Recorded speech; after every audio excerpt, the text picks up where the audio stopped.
So who are you putting in the captain spot, Pearce? It's going to be George Kittle. The rule is pretty similar to always. You either try to find a value guy that's going to really go off, or you play the best player. And on this slate, I don't think there's any question that George Kittle is the best player. Maybe you can make an argument for Deebo Samuel that he has just as much upside, but Kittle has a much higher floor. He's going to get much more volume, and with volume, you get more chances at touchdowns. I get being contrarian with Deebo Samuel, but they're basically the same price. I'll take the safety in Kittle and the upside as well. All right, Reid, where are you going for your captain spot? Yeah, I think you got to go with Kittle. I'm sure Jeff's going to give us a diatribe on how Deebo has much higher upside, but he's only caught one pass in the last 2 months. I know that's hyperbole for the wrong way, but it's George Kittle. He's amazing. And even in a mediocre Sunday, he caught all 6 of his targets for 93 yards.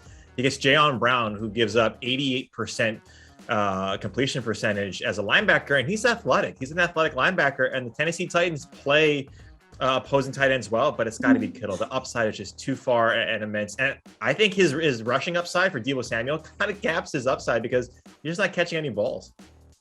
All right, Geoff, what do we think? Are you putting in the captain spot? Are you going to make a case for Deebo Samuel here?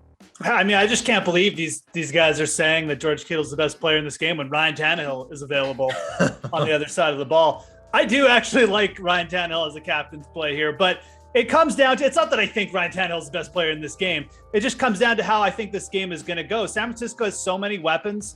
And yes, George Kittle could get 10 plus targets here again and go off. But, Deebo Samuel could run the ball in twice, get 5 targets, and Kittle could end up with 5 for 60. I think on the other side of the ball is where the offense is going to be concentrated. We know Ryan Tannehill takes those red zone rushes. He's probably going to have A.J. Brown back to work with against a very weak San Francisco secondary.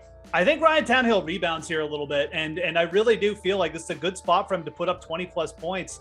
And again, there's if the scoring gets spread on the other side, Tannehill could easily end up as the highest fantasy producer if he rushes one in or if he just has a better passing day. So I like going with him, and you also save a ton of money by putting him in your captain spot.